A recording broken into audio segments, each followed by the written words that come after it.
It is said that in the final quiet years of the Great Library, when the corridors of Alexandria smelled faintly of smoke and seawater, a man sat alone beneath a dome of stars.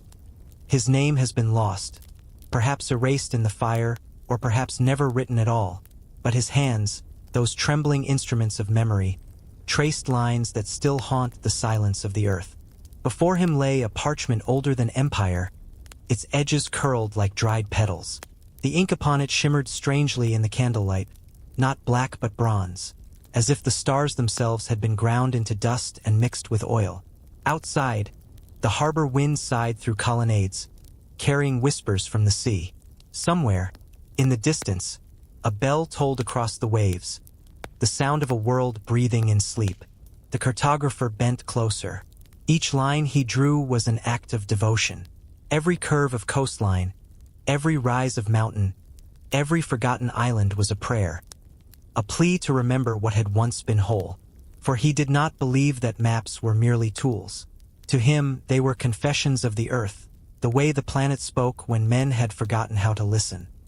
He had studied the works of Eratosthenes, the poet-mathematician who measured the world with a shadow and a stick.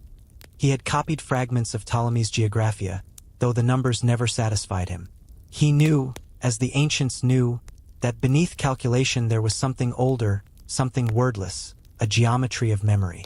And so, each night, when the scholars retired and the lamps were dimmed, he would climb the marble stairs to the roof of the library.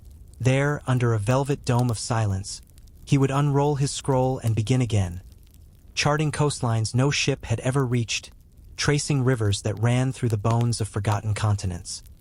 He called them the lands before the ice. The stars guided him, though not in the way they guided sailors. For him, they were not coordinates, but witnesses. They remembered the earth as it was when the poles were green and lions roamed the delta of what we now call the Nile.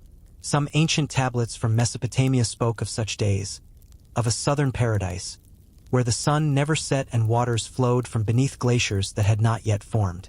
He read these fragments not as myths, but as echoes. Each night, he compared their celestial maps to his own observations. And something strange began to appear, coastlines beneath the southern stars, drawn with uncanny precision. A vast continent, ringed by ice, yet marked with rivers and cities. He found it again and again, in old Phoenician carvings, in Babylonian clay tablets, even in the half-burned scrolls of Carthaginian traders who had sailed farther than they were ever meant to go. When he joined these fragments, they formed something impossible, the shape of a land beneath the frozen pole, drawn long before anyone had crossed it. He hesitated. The candle sputtered. For a long moment, the only sound was the scratching of his quill and the faint hum of the sea below. The map seemed to breathe, its lines alive, pulsing faintly, like veins under skin. But even he confessed that the Atlas Mirabilis defied order. It seemed to pulse faintly when touched, as though it breathed. He believed it had been drawn by those who remembered the earth before the tilt, before the axis shifted and the poles froze. He called them the architects of the South. Civilizations erased not by conquest, but by climate, by the slow erasure of time and snow. Within its pages, he found the outline of a vast southern landmass, ringed by mountains, threaded with warm rivers that wound through valleys now buried under miles of ice. Along its coasts were inscriptions in a language unlike any he knew. Delicate curves, spirals, and intersecting triangles. Symbols that seemed less written than breathed. He traced them with his fingertips. Under candlelight, they shimmered faintly. A script of reflections. Perhaps it was madness. Perhaps divine memory. He began to suspect the atlas was not drawn by human hand. In the months that followed, he devoted himself entirely to its study. He compared its forms to the ancient texts of the Greeks, to Herodotus' tales of the lands beyond Libya, to Aristotle's musings that a counterweight continent must exist opposite ours. He searched Phoenician fragments for echoes of expeditions southward, the voyage of Hanno, who spoke of fires upon the sea and faces carved into cliffs.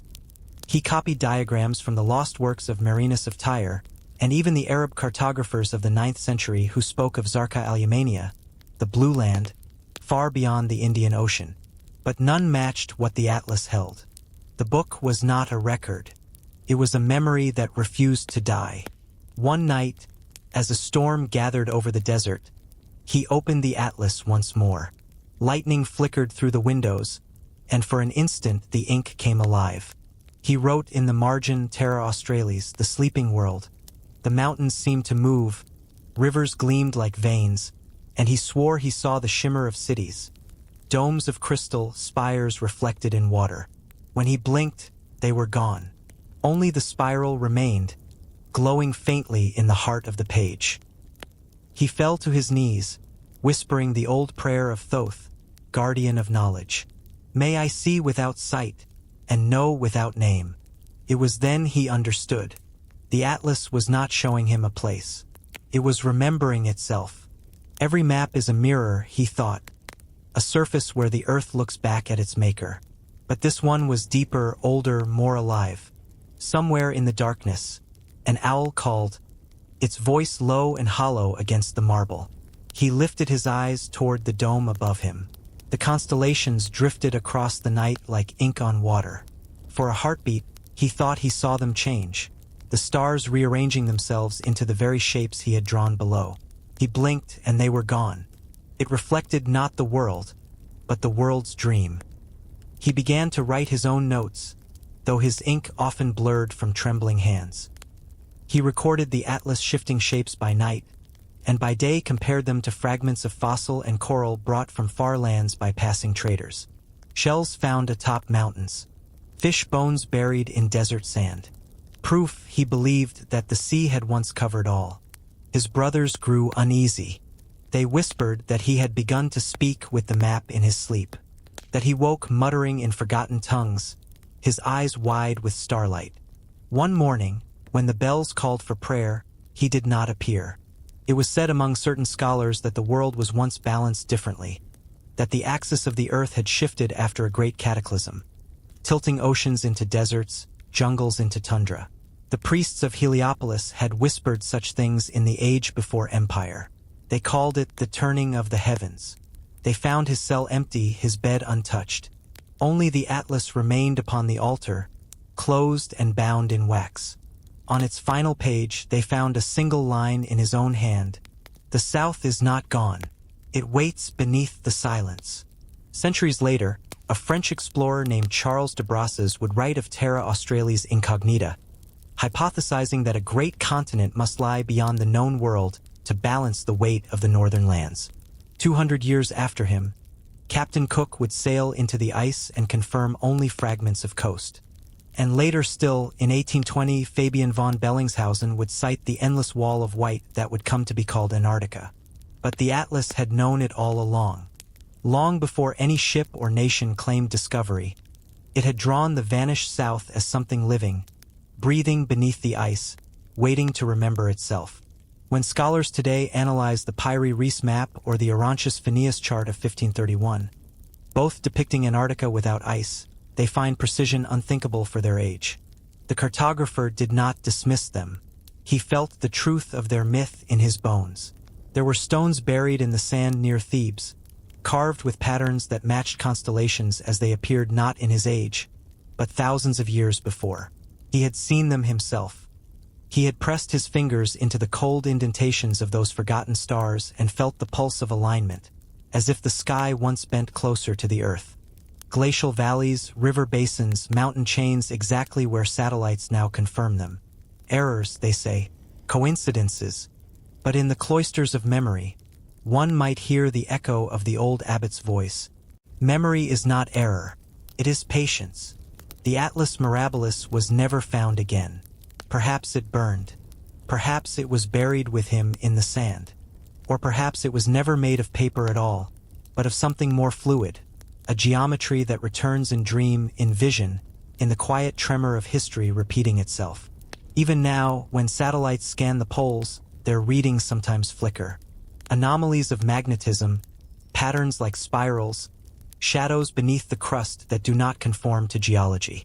And so, with every stroke of his quill, he tried to resurrect what had fallen out of time.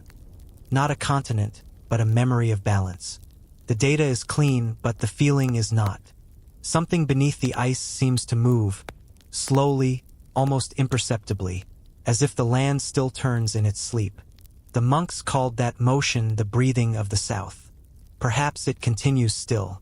Perhaps the earth remembers the warmth it once held, the green it once wore, and in its frozen veins, the pulse of that memory endures. When night falls upon the Antarctic now, the sky blooms in waves of light, auroras flowing like the pages of the atlas themselves. Scientists call them particles and plasma, but somewhere, in the quiet chambers of the world, one might still call them prayers. Prayers of the vanished south, rising once more toward the stars. He worked for months, perhaps years. The library around him grew quieter, its scholars fewer. Scrolls vanished. Dust thickened on the marble floors. Sometimes he heard distant arguments, the shouts of men in other tongues, rumors of war, of fire, of faiths that had no room for stars. But he kept drawing, as though his ink could preserve what words could not. For nothing truly disappears. Not lands, not names, not dreams. Only their coordinates change. And when the world turns again, as it will, perhaps the spiral at the heart of the map will open, and the earth will exhale its memory back into warmth. Until then, the atlas sleeps, folded not in parchment, but in the mind of the planet. A mirror beneath the snow, a whisper of the south that once was, and may one day quietly be again. It begins with a bowl of polished bronze in a stone room where the desert wind speaks through fissures like a flute. On the bowl sits a spoon carved from dark, star-fed stone. Lodestone, the elders call it. Its handle shaped like the tail of a dragon, its broad, smooth face catching a thin skein of candlelight. The monk who tends it says little. He wets his thumb with dew gathered before dawn, strokes the spoon as one might soothe a restless bird, and then lets it fall gently onto the bronze. The spoon turns, slow as a breath. It trembles. It rests, not toward the pole they name holy in later centuries, but toward the warmth beyond the noon shadow, toward the south. In his final nights, the candlelight grew dimmer, the wind colder. His maps were nearly complete, a collection of continents that bled into one another like dreams. Some marked with cities whose names no language remembered, others with empty coasts that seemed to sigh under the weight of memory. Some believe the world learned direction from cold iron and ships with ribs of oak. But in forgotten rooms like this, the first compasses were prayers in metal, and prayer has always been a matter of turning. To face, to align, to remember. The monk calls the device Ji Nenjin, the indicator that knows the south. He tells a story older than the room, older than the empire whose ruins drowse under drifting sand, of court artificers in Han times who floated needles in bowls of water, and of a spoon of magnetite that turned faithfully when placed upon a bronze plate polished to the sheen of a still lake. He speaks of the south not as a coordinate, but as the gate of summer, of ripening, of the vermilion bird whose feathers carry heat and song. In the cosmology of the four directions, south is fire and noon and the place where offerings rise, a direction that opens instead of constricts. In palaces from Chang'an to Luoyang, thrones faced south so that emperors received the world as warmth on their brows. The south, in these halls, was not a direction at all. It was a posture of the soul. The spoon turns again, as if remembering. In another age, far to the west where the sea combs through islands like prayer beads, a mariner lifts a round star-bright instrument and listens for the sun. He does not ask the needle, he asks the light. The instrument is a disk of wood etched with rings and numbers, a sun compass, the kind some say the Norse carried along green edges of the world, reading shadow lengths to set courses when the wind erased the sky. An Iceland spar crystal, clear as frozen breath, lies on the deck beside him, a stone that bends light, betraying the hiding place of the sun behind clouds. He wets it, turns it, sees the sky brighten faintly in one vein, and smiles. The sea does not mind which way is named north. It answers only to what is steady. In the desert again, a scholar of brass and stars polishes an astrolabe until the engraved heavens gleam. He traces the spider's lattice of metal, sets an angle where the sun hangs, and marks a line toward a city neither east nor west but south from where he stands, Mecca, the house of the turning. In the 10th century, mathematicians and muwakkits of the great mosques computed the Qibla with a care that felt like devotion. In lands of the Levant and Persia, the answer often leaned to the south. Maps in their hands sometimes lifted the southern horizon to the top of the page, so the heart would turn the way the prayer did. When Muhammad al-Idrisi drew his silver world for King Roger in Sicily in 1154, he placed south uppermost, an earth reaching up toward warmth, as if the map itself were a supplicant lifting its face to the sun. Not all compasses point to the same heaven. What we call orientation is, at its root, a ritual, the choosing of a face to meet the light. And so the chapter opens. Not with conquest, not with the shout of masts, but with the slow instruction of instruments that learned to listen before we did. Lodestone in a bronze bowl, sun on a carved disc, starlight caught in the teeth of an astrolabe like water in a basin of hammered gold.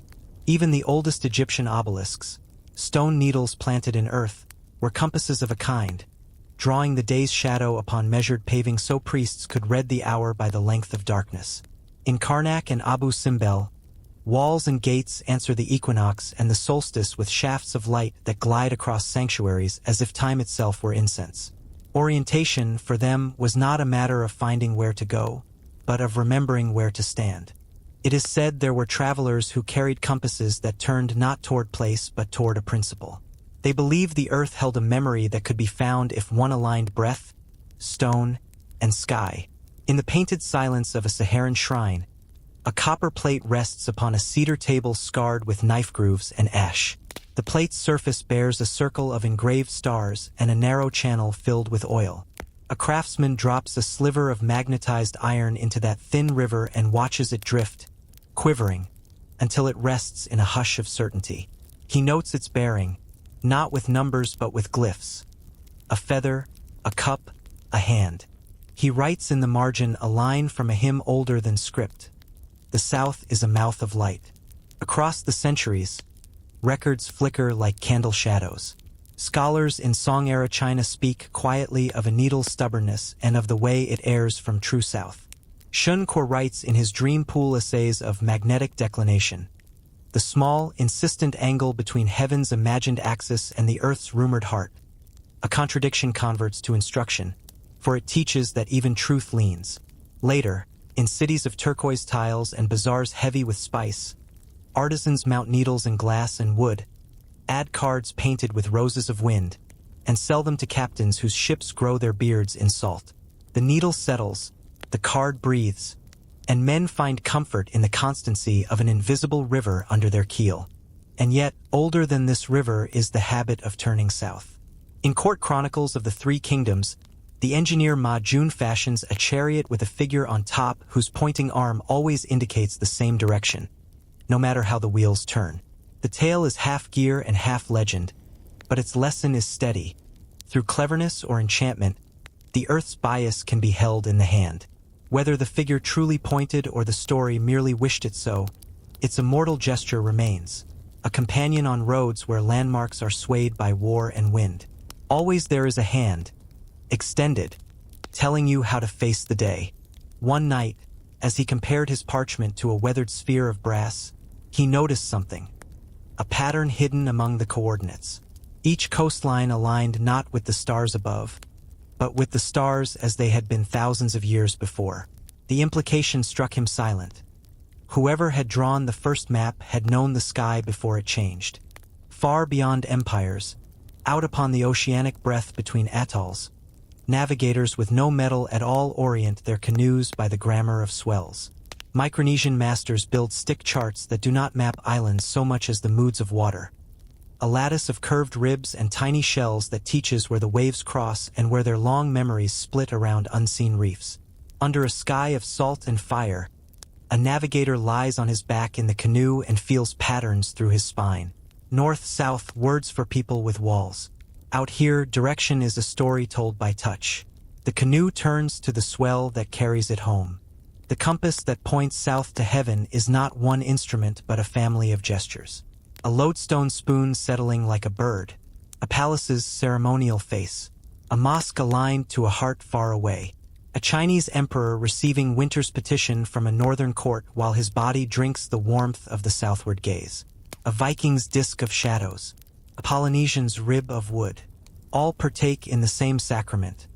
The alignment of a living thing to a living world. There is a story, perhaps it happened, perhaps it only wants to, of a caravan moving at night along the lip of the empty quarter. The leader carries a wooden box wrapped in indigo cloth.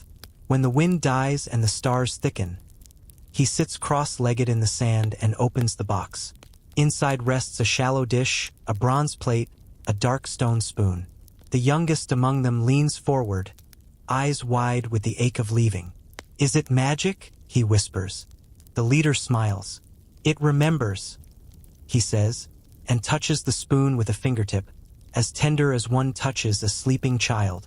The spoon swings, schemes, and rests. The men turn their faces where it points. Not to Babylon, not to Damascus, not even to Mecca from this far bend of the earth, but to the unseen horizon where the night grows warm. They rise. They walk. Behind them, their footprints keep the compass's secret until the wind smooths it into silence. In a monastery on the spine of the Atlas Mountains, a brother copies a world map from Alidrice's silver original. His pen is slow, his breath slower, and with each line he redraws the habit of his hand. South to the top, north to the bottom, as if the page is a window held up toward noon. The arrangement calms him. It suggests a world that receives rather than defends. He adds a marginal note in a script no longer read. To turn south is to open the vessel. When the folio dries, he lays it upon the sill, and light falls over the southern ocean like a blessing. Elsewhere, in a city of minarets and snow, an artisan sets a needle over a compass rose painted by his daughter. He shows her how the needle refuses absolute obedience to the stenciled north. "Everything holy leans a little," he tells her, and she laughs, because she knows it is true of people too. They carry the compass to the roof at dusk. The first star breathes. A long black kite draws a line southward as it returns to its roost. The child follows its thread with her finger and hums a song with no words. Later, when she is old and the town has forgotten the names of its streets, she will still turn her face to the window at evening, a practiced tilt that fills her bones with a heat no fire could give. History has a way of trading instruments for victories, of telling us that compasses won empires and star charts fed cannons. There is truth to it, as there is truth to winter's difficult instruction. But if you listen below the clang of conquest, you can still hear how quietly these tools were first received, with the slowness of dawn, with the patience of fields. The earliest compasses were not arrows that pierced darkness. They were bowls that allowed rest. The earliest maps did not command. They remembered. And so, when we speak of a compass that pointed south to heaven, we are not writing a contradiction. We are recalling a posture, the body turned toward warmth, the mind inclined toward ripening, the spirit lifted to the gate of light. Heaven here is not elsewhere. It is the steadiness that arrives when one's face and the world's face finally agree. The monk in the stone room breathes upon the spoon and watches it settle. He does not ask it where to go. He asks it how to stand. He closes his eyes and feels the hinge of noon in his chest, the vermilion bird unfolding its wings in the hollows of his shoulders. Outside, dust moves like a soft tide. The room leaves its shadow where it has always left it. On the north wall stones, cool and loyal, he prays not to travel but to align. Some voices only echo when we are ready to listen. Some directions only appear when we stop looking for roads. When the time comes, we will turn, and the turning will feel ancient, as if our bones had known the angle all along. The ladle on the bronze will whisper. The palace will face the heat. The mosque will open like a flower to a far, remembered heart. The canoe will ride the swell that names home without language. And somewhere, in a room lined with maps drawn south up, a child will put her ear to the page and hear the quietest instruction. Be warmed. Be still. Be turned toward light. The room trembled slightly, or perhaps it was only his breath. Perhaps it was never meant to be called guidance. Perhaps it is only a hum that the world makes when we finally face it with the right part of our face. Night gathers. The candle gutters. The spoon rests, serene. The monk covers the bowl with cloth and lifts his gaze to the southern sky, though stone and roof hide it from his eyes. It does not matter. He knows the direction even without seeing. That is what practice has taught him. In the pause before sleep, he feels the room align. The shadows fold. The breath settle as if the house itself were a chest exhaling. He lets his thoughts drift like small boats into a warm, moonless harbor. If there is a heaven, it is not a destination but a turn. And tonight, as ever, the needle remembers the way. In the heart of a city long claimed by ash and wind, the sea still whispers through its ruins. Carthage, once crowned in sails and incense, lies silent now, its marble columns half buried in sand that smells faintly of salt. Yet sometimes, when the tide draws near, the stones hum. They hum softly, like a shell against the ear, as if remembering something too vast to fade. It is said that before the fires, before Rome's shadows lengthened across the coast, there stood a library unlike any other. Not as grand as Alexandria, nor as wide as Pergamon, but older in its breadth, quieter in its devotion. They called it the House of Currents. Here, scholars and sailors gathered not to chart dominion, but to listen. For the ocean, they believed, was not a thing to cross. It was a being to understand. Its archives were strange. No shelves of papyrus scrolls, no inked ledgers of kings or wars. Instead, the scribes wrote upon thin slabs of pressed coral and mother of pearl, their words etched with bronze styluses dipped in seawater. The letters shimmered faintly as they dried, their sheen changing with the moon. And when the wind swept through the chamber windows, it carried the faint scent of tide, kelp, salt, and the memory of storms. He thought of the priests of Sais, who once told Solon that Egypt was but the youngest of nations, that there had been others before the flood, before even memory. He thought of Plato's story of Atlantis not as myth but as allegory, a remembrance of lands drowned by ice, or perhaps buried under it. He thought of the clay discs unearthed in Crete, inscribed with spirals that mirrored ocean currents. They did not call themselves historians. They called themselves keepers of breath. For to them, the ocean was not history. It was living time. Each chamber of the library was dedicated to a voice of the sea. The first was the room of shells, where amphorae were arranged to catch the echo of waves through their hollow throats. Another was the room of stones, where the floor was tiled with minerals gathered from distant shores. Obsidian from Thera, lapis from the Levant, green basalt from Sardinia. When light fell across them, the reflections moved like currents across the floor. But the most sacred chamber was hidden behind a narrow gate of cedar.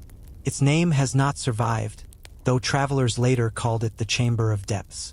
Here, on a single slab of limestone, lay what the scribes called the map that breathed. It was not a map of land, but of sound. A carving so intricate that the grooves rippled like frozen water, their pattern designed to mirror the song of waves against stone. When touched, it seemed to hum, faintly, endlessly. The priest said it was the sea's own memory, captured during a full moon when the tide climbed higher than ever recorded.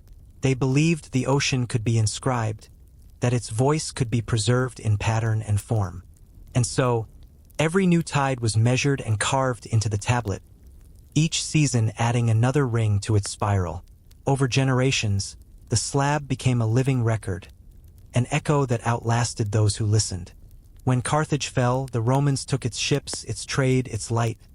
But not this, for it was buried beneath the temple floors, sealed in silence, as if the sea itself had drawn its breath and chosen to hide.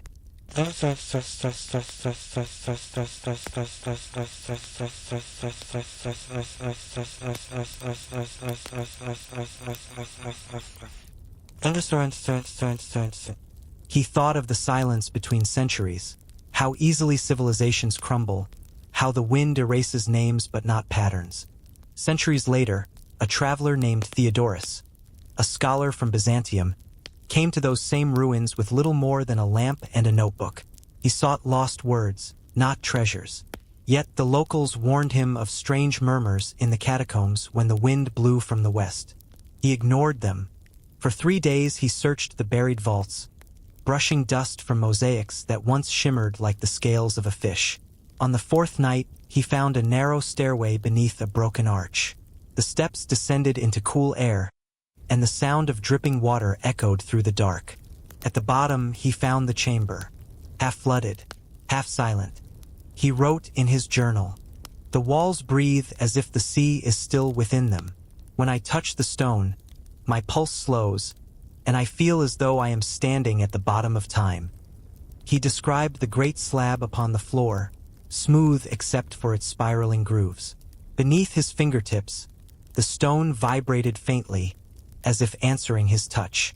He pressed his ear against it and heard a rhythm, low and even. Not wind, not water, but something between. He stayed there through the night, listening. And when dawn came, he noticed something he had not before. The grooves formed constellations. Tiny points, carved deeper, arranged not by accident but by memory. It was a map, yes, but not of oceans as seen from above, rather a reflection of the sky upon the sea. And he understood that maps were not about place but about loss. Every line mirrored a current, every star a depth, the heavens and waters intertwined. He wrote, "It is as though the sea remembers the stars that once watched it." Perhaps this is how the world keeps its stories, in reflection. When Theodorus returned to Byzantium, he brought only sketches. The slab was too heavy, and the ruins too deep to reach again. His drawings, found centuries later in a monastery archive near Constantinople, show a spiral design surrounded by inscriptions in both Greek and Punic. The translation remains uncertain, but one phrase repeats, "What falls to silence is never lost."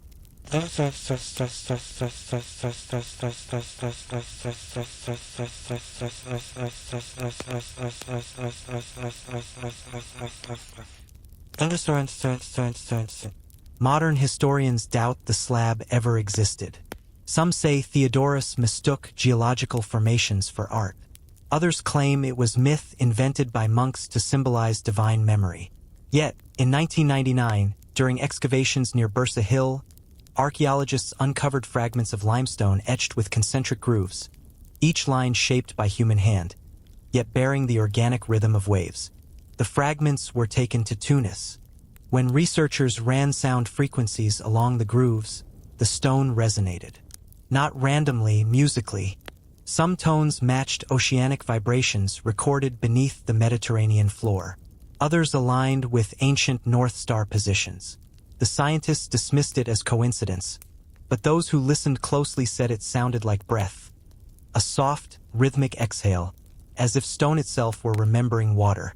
When dawn finally touched the harbor, he rose from his table and looked once more upon his creation. The parchment glowed faintly gold, as if alive. The world he had drawn was not his own. It was older, quieter, more whole. A world that remembered itself.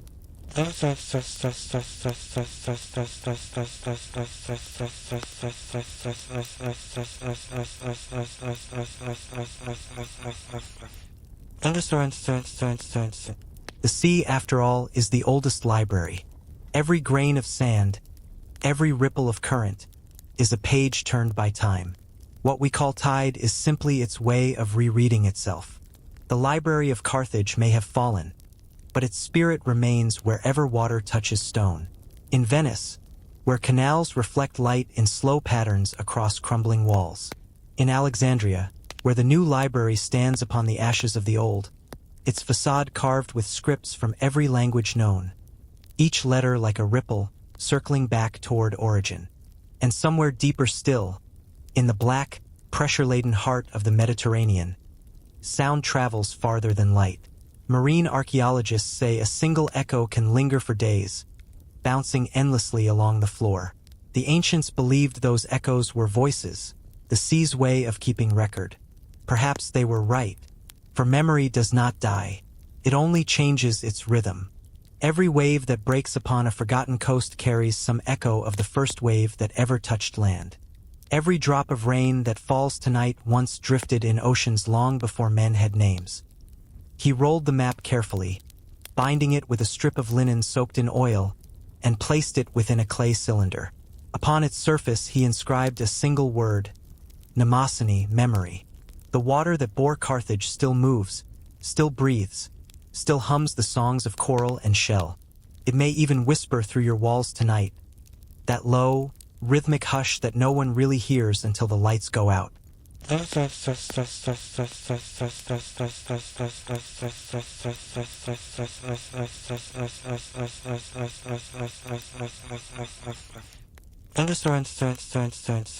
If you listen carefully, in that half-sleep when thought and dream begin to blend, you may hear it too. The slow turning of invisible pages. The voice of an ocean reading itself. Perhaps that is what they meant when they said the sea remembers.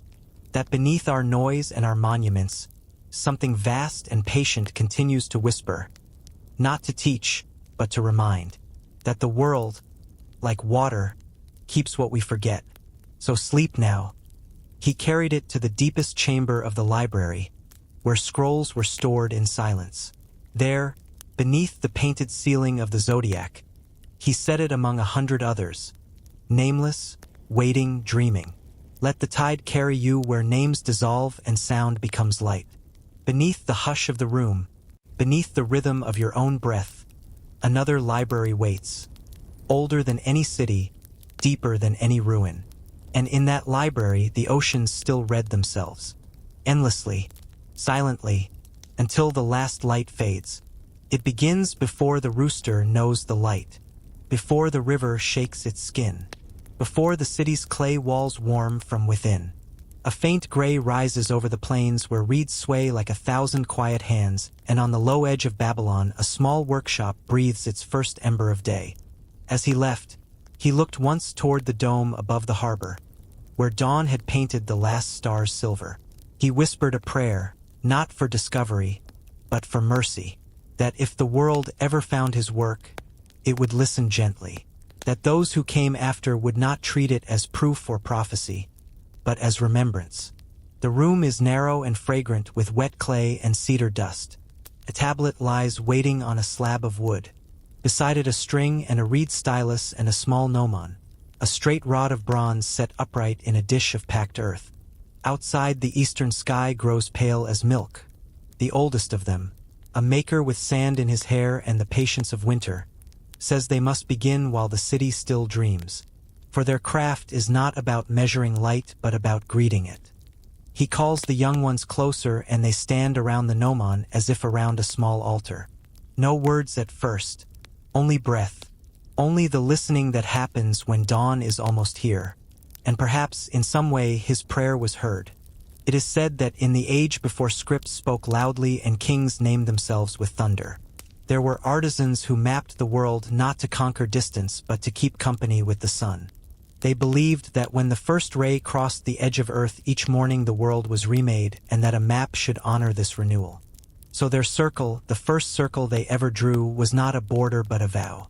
The light arrives like a held breath released. The thin rod begins to cast a shadow that lengthens delicately across the leveled earth. The master marks its tip with a grain of charcoal and whispers a name older than language. A name for the moment when day touches clay. Minutes pass in slow gold. He marks the tip again and again, tracing a crescent of points that will become a compass of the morning. The young ones watch with the solemn faces of those witnessing a birth. Centuries later, sailors from Portugal and Spain would draw maps that echoed his coastlines, resembling those buried beneath Antarctica's ice. Scholars would argue over the Pyrie Reis map of 1513, its southern edges depicting an ice-free continent. Others would claim coincidence or error, but the lines were too precise, too old. Later he will take a string knotted at one end and stretch it from the rod to each point and press the arc into the tablet's soft skin. A circle appears, then a cross of lines, then another circle nested within the first. A small city is born at the center with 4 gates opening to the quarters of the sky. He calls this the Wheel of Dawn. The map is not of roads or boundaries but of relations. How light touches stone, how shadow turns, how breath settles when the world remembers itself. In a basket against the wall sit other tablets drying to the hardness of baked morning. On one is the memory of a river drawn as a braid of reeds, as if the water itself were a script. On another tiny marks like stars fall toward the edge where the sun rises, a record of omens from the tablets of Enuma Anu in Lil that the temple astronomer copied with a slow hand and a bowed head. Somewhere beneath the frozen pole, satellite scans would reveal mountain ranges matching those ancient contours, hidden beneath 2 miles of glacial silence. Scientists would marvel. Theories would bloom and fade like shadows on snow. Yet none could say who first knew the world before ice. On a third, a simple circle labeled in wedge strokes with names both sacred and familiar. Babylon, the gate of God, at the center, fields beyond marsh, beyond bitter river, beyond encircling sea. Scholars in later centuries will call such a thing the Babylonian Imago Mundi, and they will hold it in museums beneath white lights and whisper about its age.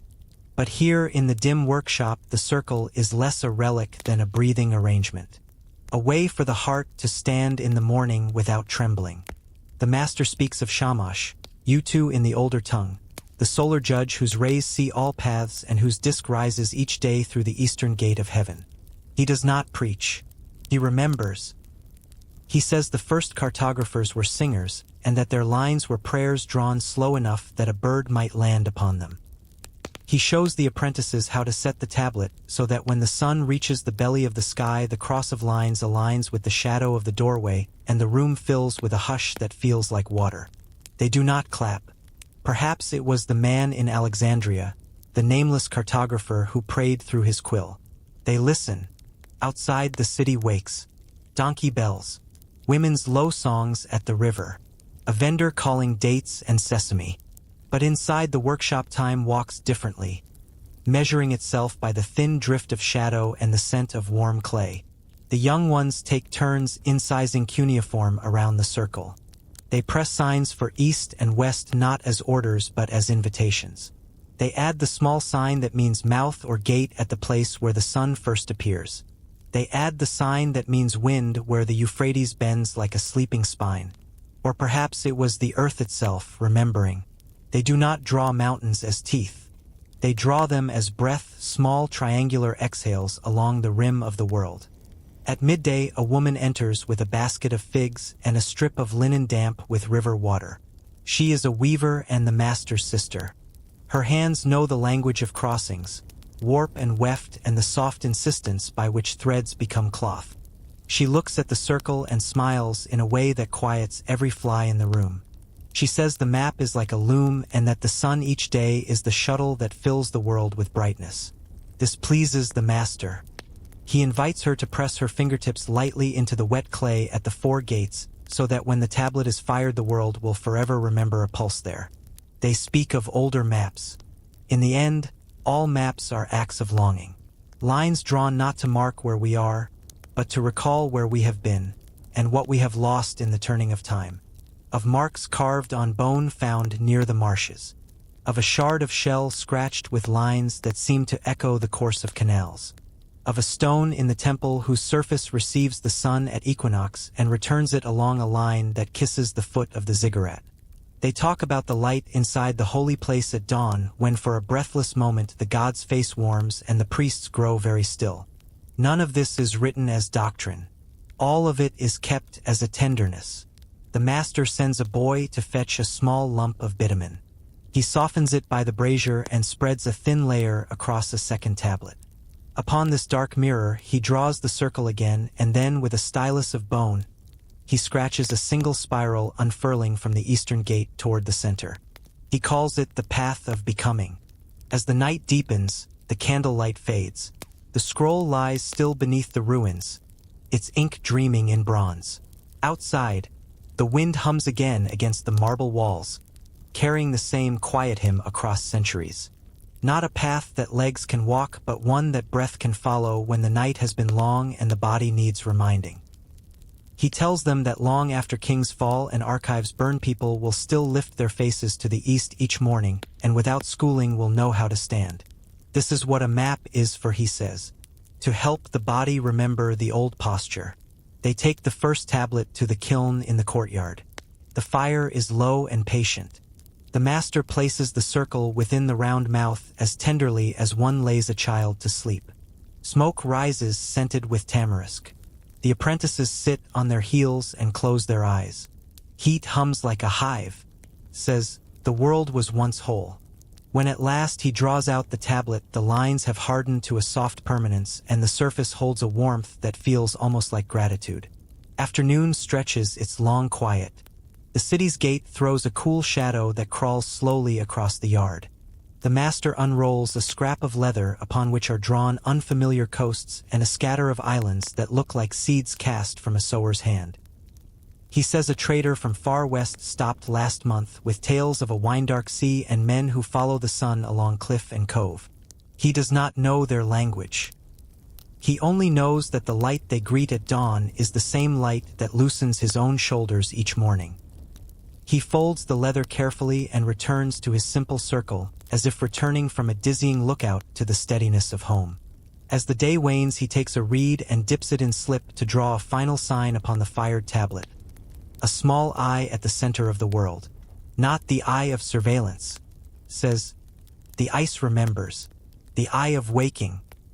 He tells the young ones that when tomorrow comes they will stand again by the gnomon and mark the shadow, and perhaps the arc will be different by a hair. He says the difference is a kindness because it proves that time is a living animal and not a grid.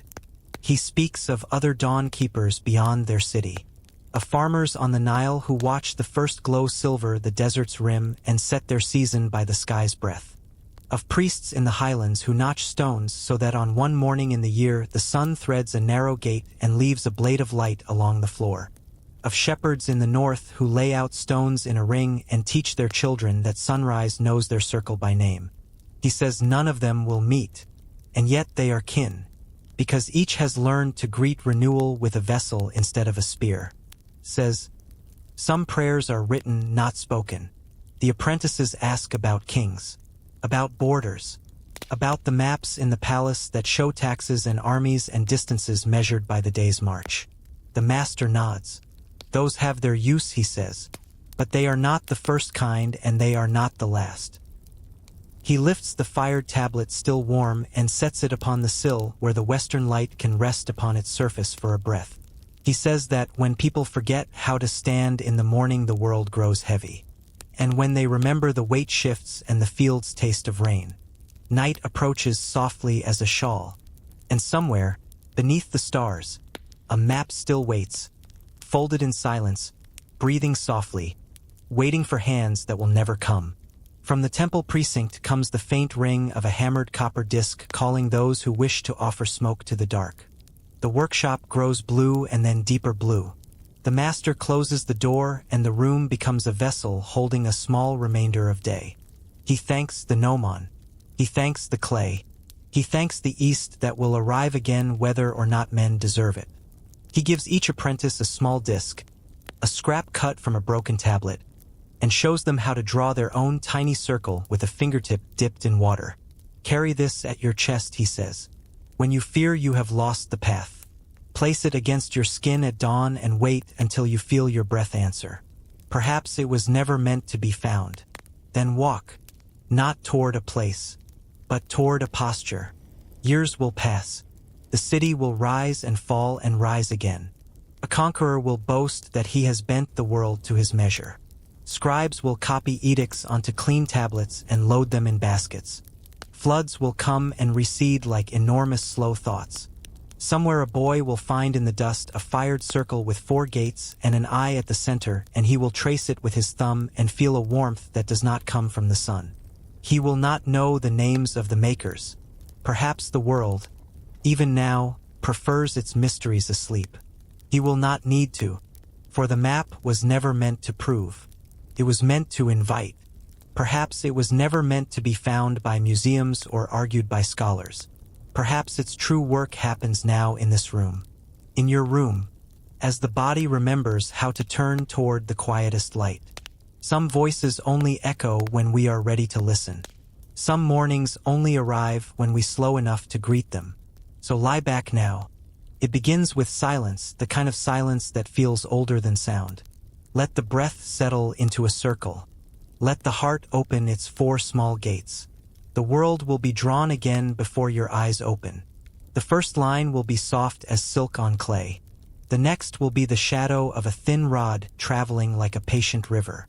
And at the center, where every path crosses, A small clear eye will wake with you and look out gently upon a day that is young enough to be kind. It begins with a sound too low for ears, too vast for walls. A tone carried through the spine of mountains. A white horizon, endless and cold, where sky and earth dissolve into one another. There, on the rim of the world, a ship creaks through mist as soft as breath. Its sails hang heavy with frost, its hull whispering against the skin of ice. The compass quivers uselessly, the stars hidden behind veils of snow. And yet the crew sails onward, guided by a map no one remembers drawing. Through the salt of the sea, through the cold metal of the stars. Long before men learned to write the heavens in circles and charts, they looked up and saw movement where stillness should have been. The stars did not always rise from the same horizon. The seasons once wore different faces. And there were nights, the old myths say, when the whole sky tilted, when constellations drowned and new ones were born. The priests of Sumer carved small discs of fired clay that showed the stars not as they knew them, but as their ancestors said they had been. The North Star they marked was not Polaris, but another dimmer, older, farther from the axis of the world. They called that lost point Iluanu, the Eye of Heaven. It no longer rules the sky. In their temples, astronomers measured the heavens with cords and staffs, reading the shadows of ziggurats as if they were sundials for the cosmos itself. They noticed what no one wished to name aloud, that the heavens were slipping. Each century, a fraction of the tilt. Each age, a new alignment. It is said they came from Lisbon or maybe Venice. Some claimed they followed the ghost of the Pyre Reis map, a document born of fragments older than its ink. Others whispered that they were descendants of Phoenician sailors, those who once traced the curve of Africa long before Rome was dreamed. Whatever truth clung to them has long since frozen in the wind. And so, in the deep clay ledgers of Uruk, they began to record the slow fall of the sky. They wrote of the turning of heaven's gate, of a pole that wandered, of gods who fell from their thrones of light. The scribes did not mean it as metaphor. They meant it as memory. Far west, across time and sand, other watchers saw the same truth written differently. In Egypt, the temples of Dendra and Luxor were built not only for worship, but for calibration. Their corridors aligned precisely to stars that no longer rise where they once did.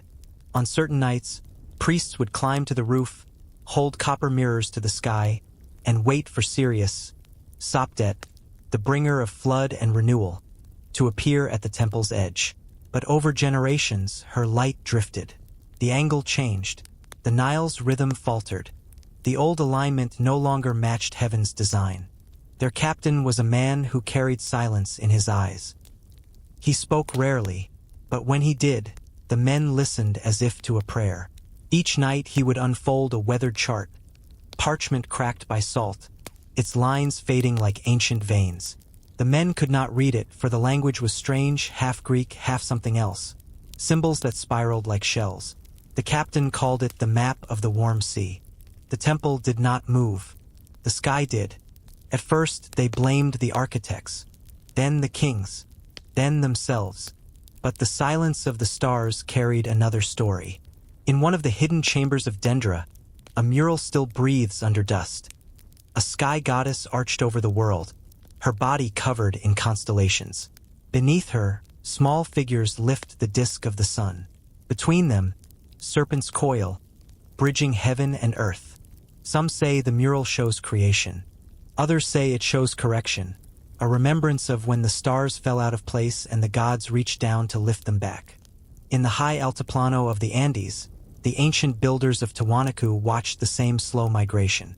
And so they sailed south beyond known waters, where the air thickened with mist and time began to feel circular, as if each league forward was also a descent backward into memory. Their temple of Kalasasaya, once aligned perfectly to the sunrise of the equinox, no longer fit the dawn. The stones themselves, each as tall as a man, had been set by sight, not with compass or wheel, but with patience and sky. When the solstice light struck the central gate, it once illuminated a golden idol with unerring precision. But now the beam missed by the width of a hand. The priests called it the tremor of time. Their descendants would tell the Spanish that once, before the cataclysm, the sun had risen twice in the same day, once from the east, once from the west. They meant that the world had turned over, and perhaps it had.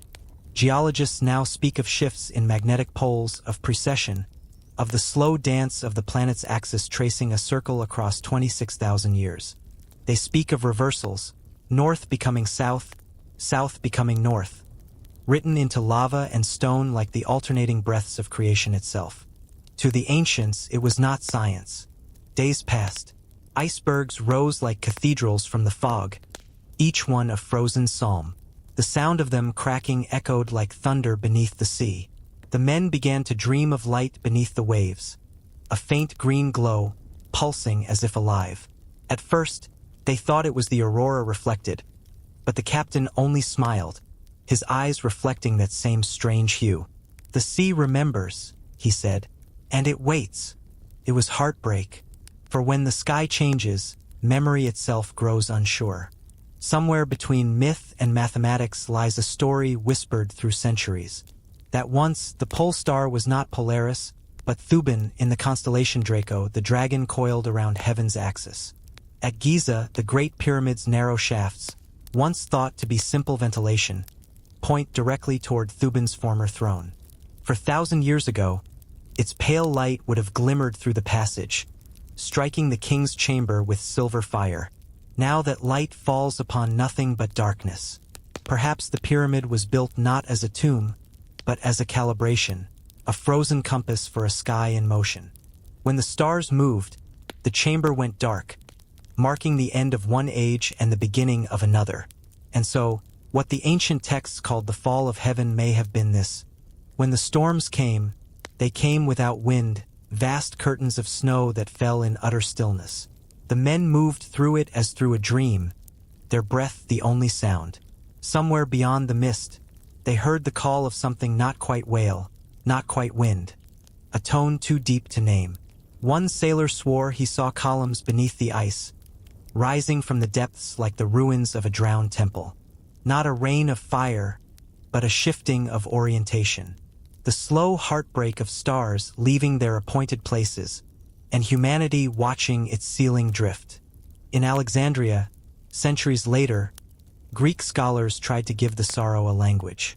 Hipparchus called it precession, the slow turning of the celestial poles.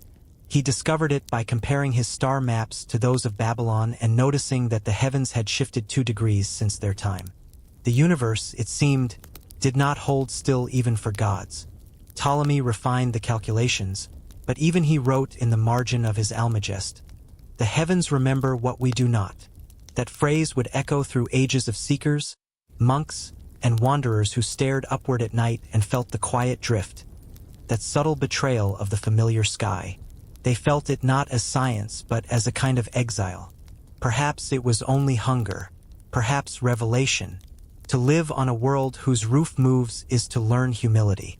Somewhere, in a monastery near the Baltic, centuries later, an old astronomer carved the image of a wheel into the wall, concentric circles of stars and earth, their poles marked with small crosses. Around them he wrote, "Even the heavens kneel."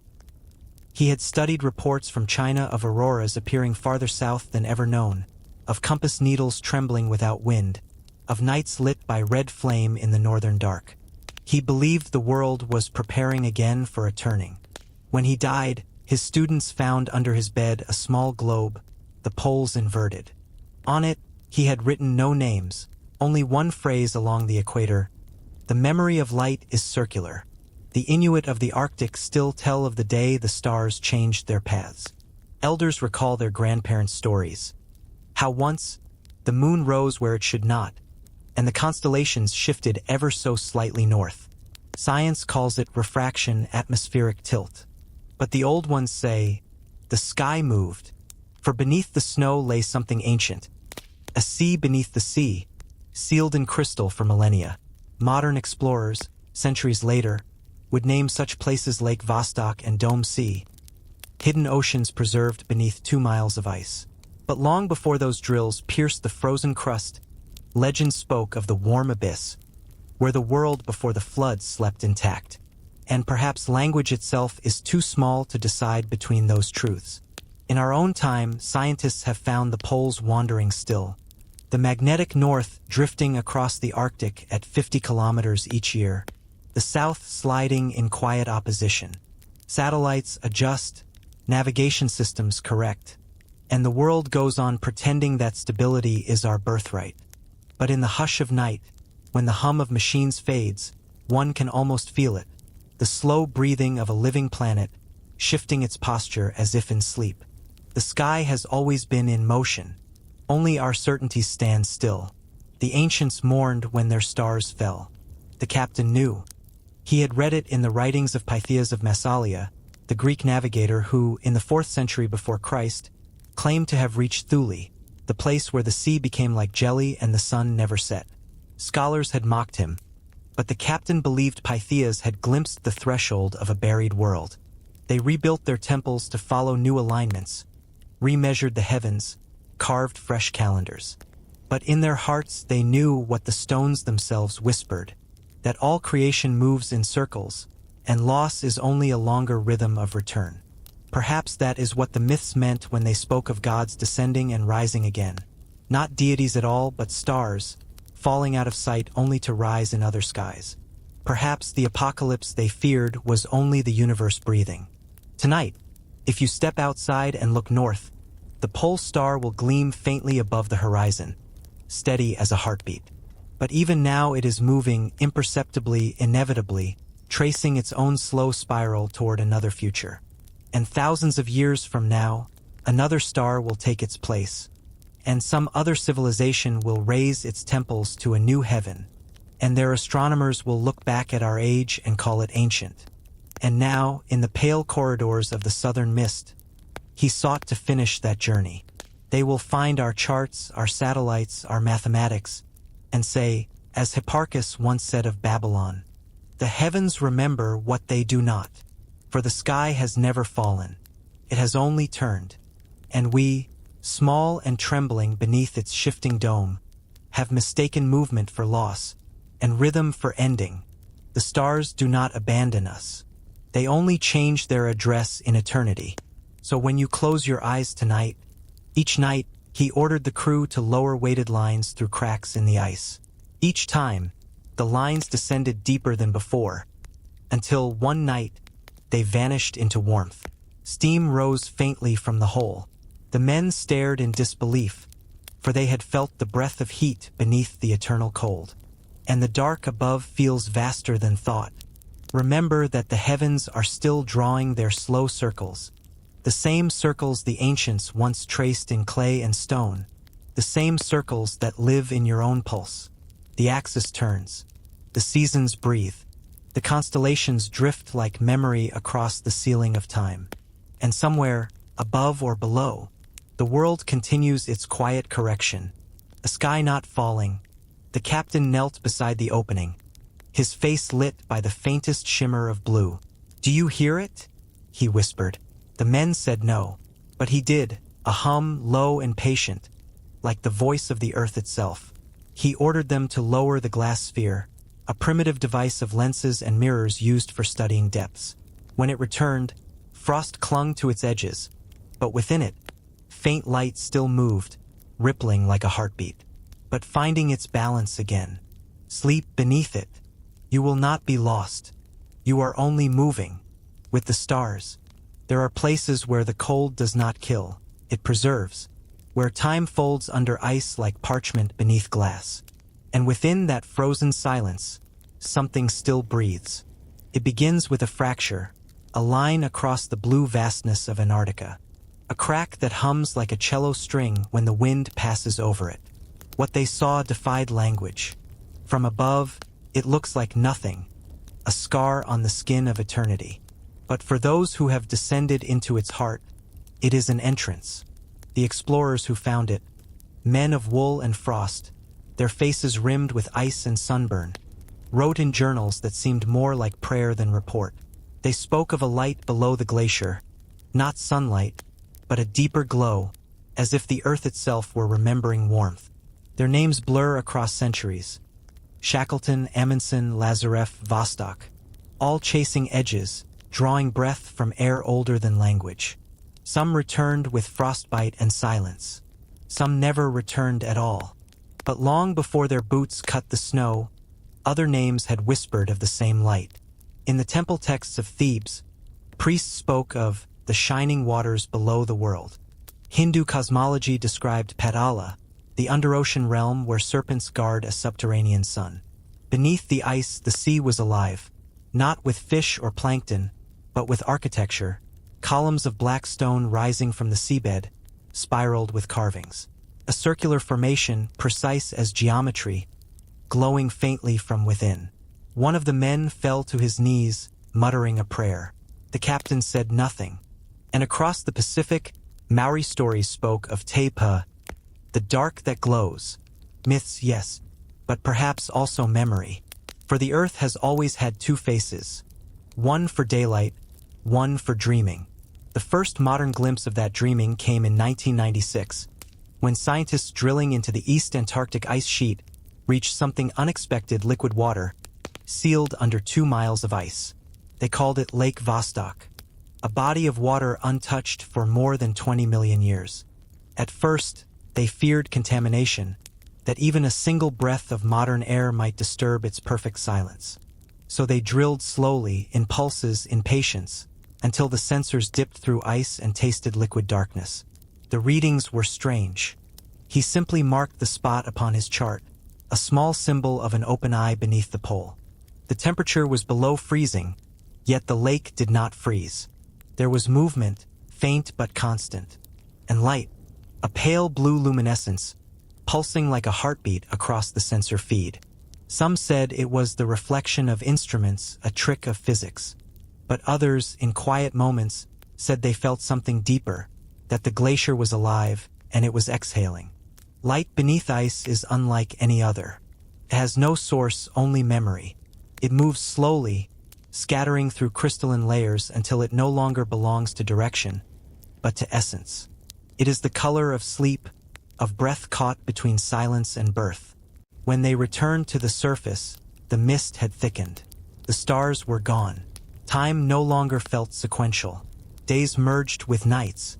The men began to forget the sound of birds, the warmth of the sun. Only the hum of that buried sea remained, echoing in their bones.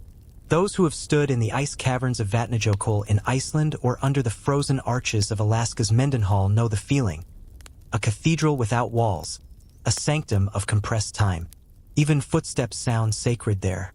The explorers who found the fissure wrote that as they descended, the walls changed color, from white to glass to blue so deep it seemed to sing. Then the air grew warmer. They smelled stone, and something that should not have been possible, the scent of moss. At the base of the shaft, beneath thousands of tons of frozen sky, they found a hollow chamber filled with mist. The walls glowed faintly. No torches, no lamps, only the steady pulse of bluish-gold light radiating from veins within the ice itself. They touched it. Weeks later, the ship drifted north again, half its crew lost to the white. The survivors spoke little when they reached Cape Verde, their eyes unfocused, their voices hollow. They said they had seen a sea beneath the snow, where warmth lived and time slept. None believed them. The church burned their charts. The captain vanished. Only fragments of the parchment survived, rediscovered centuries later in an Ottoman archive. Ink so faint it could only be read under moonlight. It was warm. One of them, a geologist named Carver, wrote in his field journal, "It is not luminescence as we know it. It is remembrance. The ice is recalling the sun." The scientists who later studied the samples confirmed what the explorers could not explain. Inside the ancient ice were microbubbles of air, tiny vaults of atmosphere trapped before humans walked upright. Each bubble held traces of oxygen, carbon, and methane from eras of warmth, from forests that once grew where now only silence reigns. When light struck those bubbles, the photons scattered in patterns unlike any seen elsewhere, not merely reflecting, but refracting through time. In short, the ice was glowing with the memory of ancient daylight. The glacier's secret light was the echo of a forgotten sun.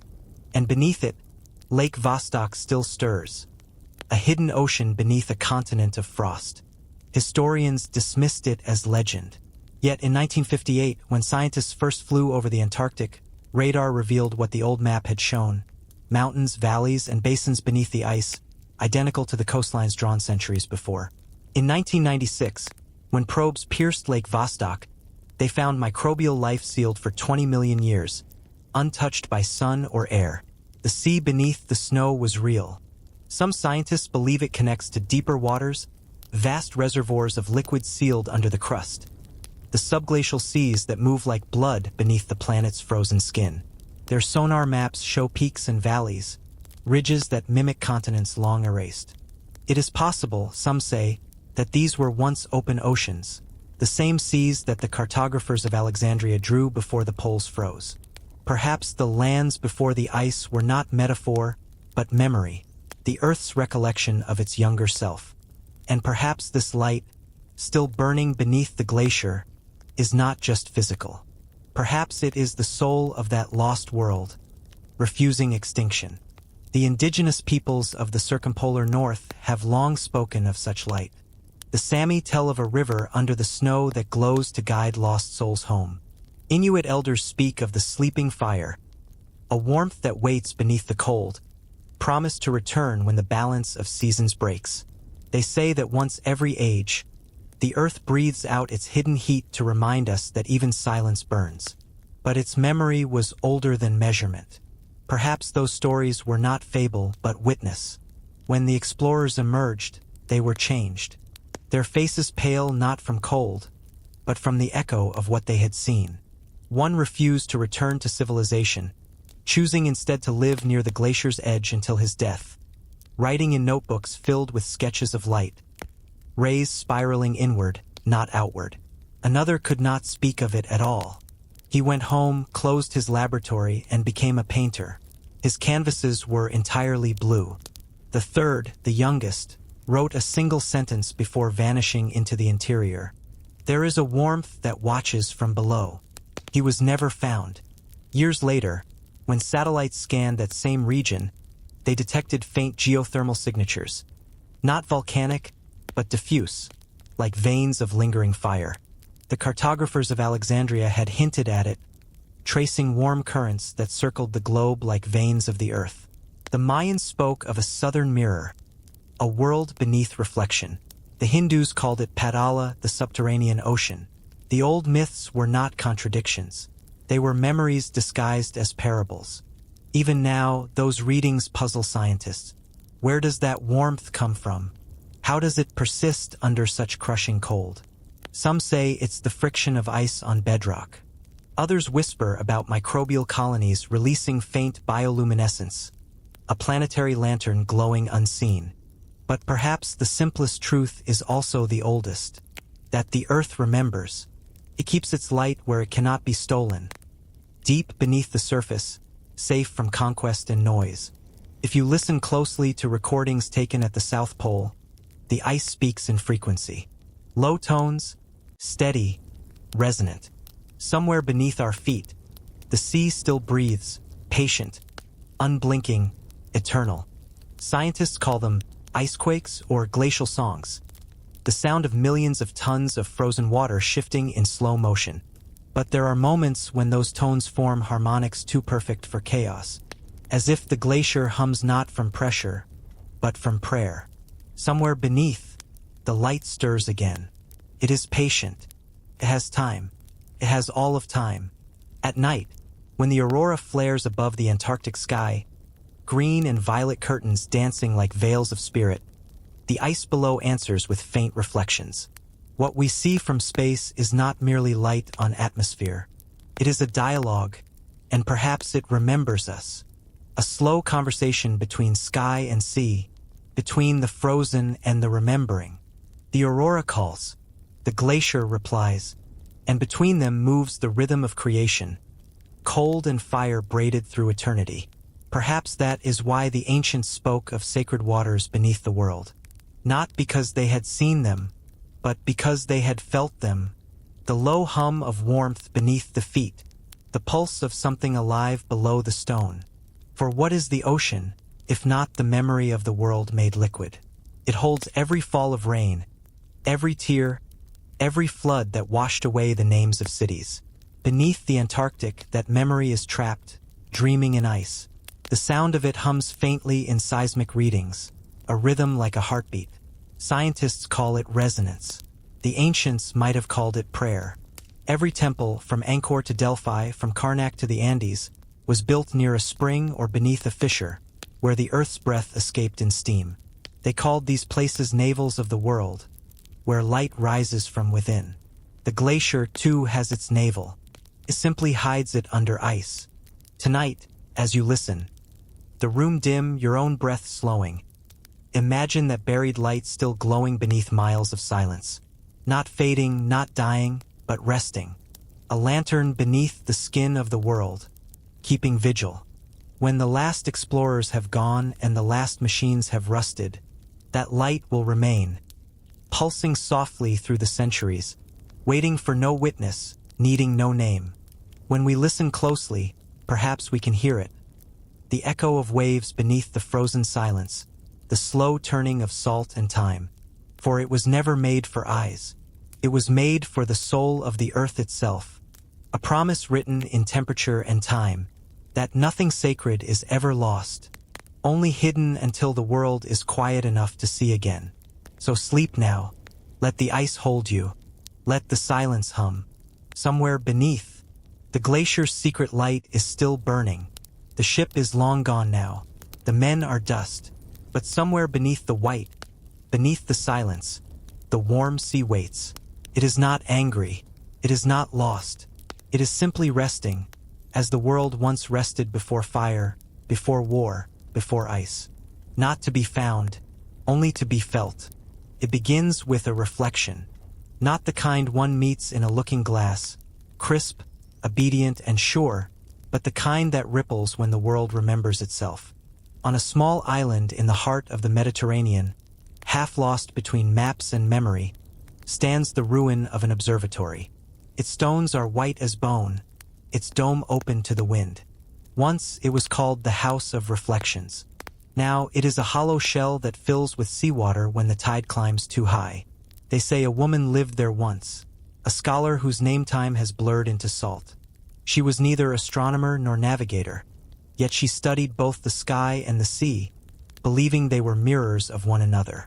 And on nights when the wind over the poles shifts and the aurora ripples like breath, some say you can still hear it, that deep, patient hum beneath the snow. She wrote that the ocean is the memory of heaven turned inward, and that every wave, no matter how small, carries the shape of a forgotten constellation.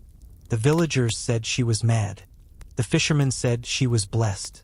At night, she would climb to the highest chamber of the observatory, carrying with her a polished disk of obsidian, the mirror of the ancient seas. No larger than a dinner plate, it was perfectly black, its surface so smooth it swallowed torchlight. She would set it upon a marble stand, wait until the moon rose above the water, and tilt the mirror to catch both, sea below, sky above, until they merged into one trembling reflection. To those who watched from the shore, it looked as though she were summoning another world, a world made of shadow and light, floating just above her hands. In her journals, found long after her death, she described the mirror as if it were alive. She said it breathed with the tides, that some nights it reflected not what was, but what had been, coastlines that no longer existed, stars that had drifted from their ancient places. A reminder that the earth remembers even when we do not. She saw cities beneath the water, faint outlines glowing in silver and jade. Sometimes they pulsed, as though lit from within. At other times, she said, the sea itself seemed to look back. The first scholars who studied her writings dismissed them as poetic fancy, another mystic lost to solitude and moonlight. But the dates in her entries were precise, her drawings careful, and among her sketches was one that troubled historians, a map of a submerged plain that matched the contours of the North African continental shelf, drawn centuries before sonar or satellites. Her notes beside it read, "The sea remembers its former face. For the ancients, mirrors were never tools of vanity. They were doors. that what sleeps is never truly gone. The Egyptians called them lakes of seeing, used in funerary rites so the soul might remember itself upon waking. The Etruscans buried them with the dead, so that reflection could guide them through the afterworld. And the Greeks, in Delphi, used polished bronze bowls filled with water to read messages from the gods, believing that the surface of water was a skin between realms. Perhaps this woman, centuries later, was not mad at all, but simply continuing that lineage of sacred seeing, the long human habit of listening to light. She wrote that on the night of the equinox the mirror changed. The moon stood directly over the sea, and the air was so still that even the waves forgot to move. She looked into the obsidian and saw not herself, but a face carved in stone, enormous, half-erased. That warmth, like truth, can survive any winter. Its eyes open, its mouth flooded with coral. It was only for an instant, but when she blinked, the reflection returned to water and stars. She later described that face in detail, the slope of its brow, the curls of its beard, the faint symbols along its crown. When archaeologists rediscovered her island in the 19th century, they dismissed the account as allegory, until they dove into the shallows east of the observatory and found fragments of a colossal statue. Stone eyes, weathered and encrusted with barnacles, lying face up beneath the surf. The features matched her sketch. They called it coincidence, but some of the divers swore that when they lifted the stone head toward the surface, the sea brightened. The candle of the world may flicker, but beneath the frozen veil, light still moves, softly, endlessly, like a pulse beneath the skin of eternity, just slightly, as if approving the reunion. For years after her death, sailors avoided the island. They said the water around it had grown strange.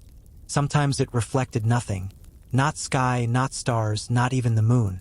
Other nights, it gleamed like glass, showing visions beneath the surface, shapes of harbors, stairways, even lamps flickering in impossible depths. Those who stayed too long said they heard faint music, not the roar of waves, but a low, resonant hum, like the deep ringing of a bell beneath the sea. A priest from Syracuse was sent to bless the place, fearing it had become haunted. He found the observatory empty save for the mirror, still resting on its stand, untouched by corrosion. He wrote in his report, "So sleep now. I looked into it and saw not my face, but clouds moving beneath the water. It was as though the heavens had drowned." The church took the mirror to Rome. There it was studied by scholars of optics, astronomy, and alchemy. None could explain its polish, the obsidian too pure, the surface unblemished despite centuries of salt. One report claimed that when sunlight touched it, faint images appeared upon the walls, maps of coastlines that no longer exist. Another said that the mirror fogged with breath even when no one stood near. Within a decade, it was sealed in a vault beneath the Vatican, catalogued under Speculum Maris Antarctica, and forgotten. But in 1973, when geologists began mapping the ocean floor with sonar, something uncanny emerged. The continental shelves of the Mediterranean revealed outlines that echoed her old sketches. Plateaus, ridges, and submerged valleys shaped almost exactly as she had drawn them by moonlight. The sea remembers for you. Her map, once dismissed as delusion, aligned with truth hidden for millennia. The scientists never mentioned her name, but some of them, quietly, began to call her the cartographer of reflection. Even now, the sea remains a mirror we cannot read. Its surface shows us what we are. Its depths show us what we were. Each tide lifts a fragment of the past, a potsherd, a statue's hand, a whisper of song, and lays it gently at the shore, as if asking, "Do you remember?" Perhaps that is what she understood, that history is not written in stone or ink. There are places in the world where time folds upon itself, not violently, but softly, like the turning of a page. But in the light that travels between sky and water, forever exchanging memories, every sunrise is a reflection of the last. Every wave repeats the gesture of the first. And so, In her small island observatory, she had merely given that truth a form, a mirror in which the world might see itself dreaming. Divers today speak of strange reflections still seen near those ruins. Some claim that on nights when the moon is full and the sea absolutely still, a second horizon appears, faint, curved, and luminous, a reflection beneath the reflection. High above the dusted plains of the Maghreb, in a monastery carved into ochre stone, a small brotherhood once guarded such a page. The instruments call it refraction, a mirage of temperature and light. But the fishermen, who know the patience of water, call it the memory line. They say it marks the border between this world and the one that came before the flood. When the wind is calm, and you stand near a quiet shore, you can still test the truth of it. Kneel close to the water. Watch how the waves fold the stars into spirals. Notice how every shimmer arrives and vanishes like breath. It is not illusion, it is the dialogue of light with time. And if you stay long enough, they called it the Atlas Mirabilis. You may glimpse your own reflection soften and fade, until you are not seeing your face at all, but the deep beneath it, the sea's recollection of every form it has ever held. Tonight the mirror is everywhere, in puddles after rain, in the black screen before a film begins, in the dark of your eyes as they close. All of them are small oceans, remembering something vast, a book of impossible geography. So when you drift toward sleep, imagine that obsidian disk resting once more under moonlight, balancing the sea and the sky upon its perfect skin. It holds them both, just as you now hold the day and the dream, each mirrored within the other. The world breathes, the tide turns, and the reflection ripples quietly inward, the ancient sea seeing itself again. Sleep, it was said to have come from Alexandria before the fire. And let the water remember for you. It begins in a room so quiet that even the candle forgets to sputter. A small cell of stone. A window like a keyhole to the night. Outside, the cloister garden breathes cinnamon and damp earth. Inside, a table waits with quills laid like feathers of a sleeping bird. The monk who tends them has already rinsed his hands in a basin of cool water. He has already extinguished the lamp. He lies down upon the straw mat, folds his palms upon his chest, and turns his face to the eastern wall where a faint cross is scratched into plaster. He whispers the night prayer used by those who practice watchful rest, not to command sleep, but to invite it. Lord, make of my breath a small harbor. Some believe maps are made by daylight, with rulers and calculations and the clatter of measures. Carried across the desert by a monk whose sandals had melted from the heat, and whose shadow no longer matched his form. But in forgotten houses like this, Coptic cells above the Nile, stone rooms in the Cappadocian earth, beehive huts along the Irish edge of rain, there were cartographers of another kind. They drew not in waking, but in the hush between. They believed that when the mind grew still enough, the earth's memory rose like mist and traced itself upon the inner eye. It is said that among the desert fathers there was a practice called anapausis, holy rest, in which a monk would sit through the second watch of night and let his breath become level as a tide. Some nights, after the psalms had folded into silence, the monk would see a circle hover behind his eyelids, then a river moving without motion, then the faint outline of a shore no pilgrim had walked. He would not rise. He would not seize the vision like a net. He would only breathe and let the image ripen like figs in shade. He said nothing when he arrived. At dawn, he would take his quill and draw what the night had given. In another century, far to the north, an anchorite in a stone oratory off the coast of Iona keeps the same vigil. Rain beads in the window's lip. The sea repeats its prayer against the rock. He lifts a shard of pumice used to smooth vellum and stares at the blank skin until the grain becomes a field of stars. He has read the Mappa Mundi sent from York, a world arranged as a wheel, Jerusalem at the heart and paradise at the rim. He honors it, but his own hand refuses the walls of empire. When sleep approaches like a gentle tide, he feels a hum in the body and sees, in that inward room, an outline of islands strung like beads across a gray ocean. He draws them at first light with lines so soft they look breathed rather than made. Scholars centuries hence will call such charts impossible. Portland true in their coasts, yet born where no pilot's log could reach. Only placed the scrolls before the abbot, knelt, and wept. They will say guesswork or gift. Perhaps they will be right on both counts. In Constantinople, a scribe named Photios copies Artemidorus Oneirocritica, the Book of Dreams, and wonders whether omens and harbors belong to the same alphabet. He writes in the margin, small as a whisper, "The sea speaks in symbols." In Sicily, Alidrice's silver world glows with south at the top like a lifted lamp. His assistants record reports from travelers who swear they saw land where maps were blank. One clerk, after falling asleep over his desk, wakes with the taste of salt on his tongue and draws a curve of coast he feels but cannot name. When his master asks the source, the clerk blushes and answers only, "The night." The curve, oddly, later matches a cape on a coast a Norman ship will find by accident. Dreams have always made a strange corridor for knowledge. The Greeks sought healing sleep in the Asclepiad, where a serpent's shadow and warm springs made the mind porous to remedy. The Atlas was unlike any other chart. Centuries later, Sufi mystics like Ibn Arab would write of Aryudika, the truthful vision, and the craftsman visionaries of Fez would wake with patterns by which to tile a courtyard so the noon shadow fell like water. In Polynesia, navigators practiced Klimoana, the carving of the sea into memory, lying in their canoes through the long watches, letting swell and star write routes upon the body. In Australia, song lines threaded the continent like veins of light. A man could walk an ancestor's hymn and arrive where water waited.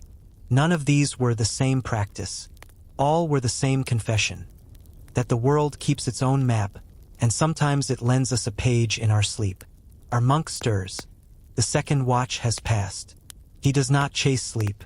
He receives it, comes as a veil and as a mirror. First, a darkness rich as soil.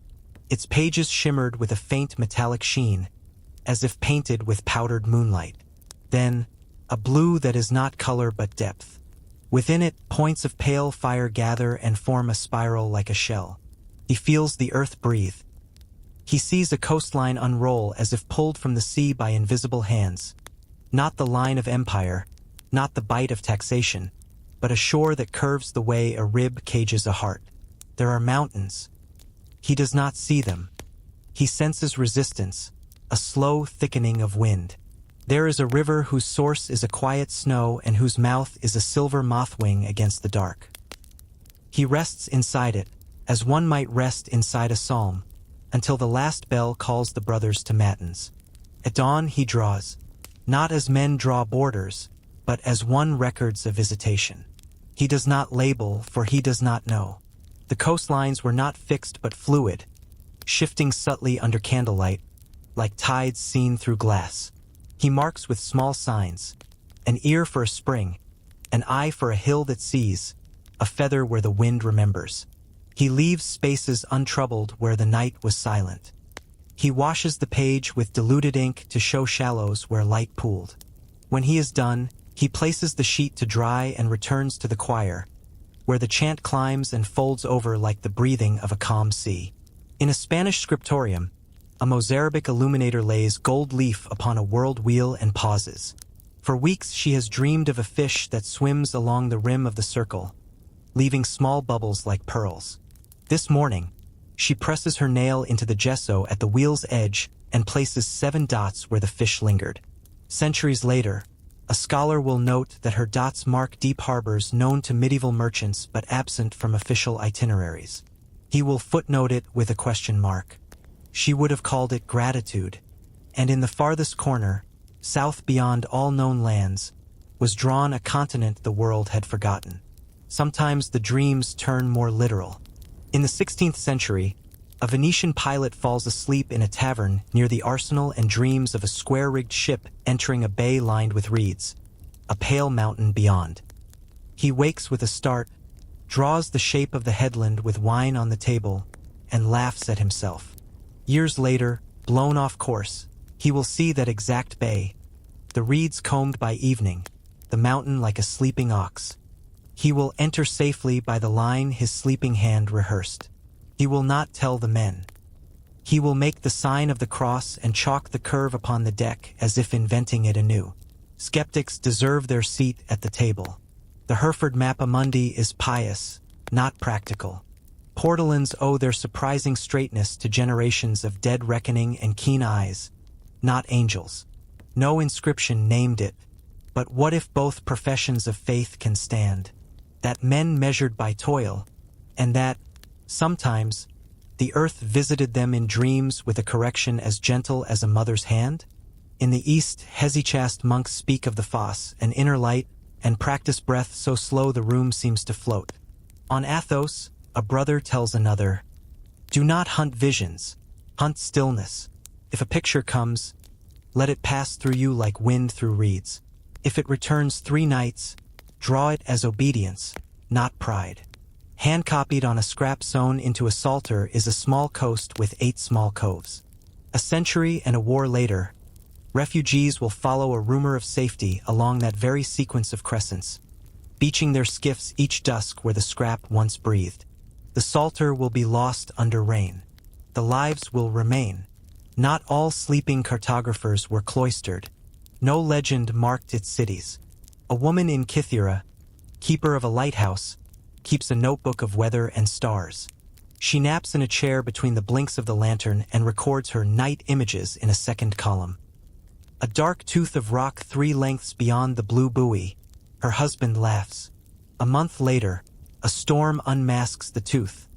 A reef uncharted because it lies inches below ordinary calm. She stops writing dream notes only to begin drawing them. Her crude map, smudged with oil and salt, circulates among fishermen who bless her by leaving figs and wine at the lighthouse door. What happens in sleep to make a hand sure? Modern tongues say hypnagogia, the threshold state where patterns assemble without our noise. Old tongues say the soul walks. Between them is a room where the world arranges itself with the patience of tide.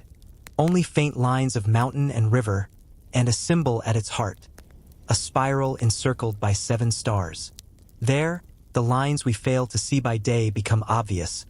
The echoes align. The forgotten songs of coast and star braid into one thread our fingers can follow when we wake. Our monk grows old. His hair thins like weathered parchment. The little cell keeps smelling of water. On the shelves are dozens of sheets. Some circles kissed by the east, some rivers that run as if taught by sleep to move with mercy. He has no students. He has only a habit, to rise at dawn and copy the night tenderly, then let it go. When a traveler from the coast shelters in the monastery and offers news of ports and wars, the old man listens with a smile that dissolves anger. He shows the traveler no maps. Not because he hoards them, but because he knows maps are like bread, best when broken with those who are hungry.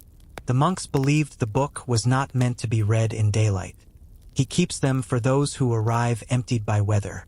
One winter, the river floods and the monastery becomes an island of bells. Young brothers ferry food and wood from farm to cloister. When the waters recede, the old man's cell is damp. The lower shelf of drawings sours and curls. He does not grieve. He spreads them in the sun like lilies set to dry and watches which ones unroll. Some do. Some return to pulp and feed the fig tree.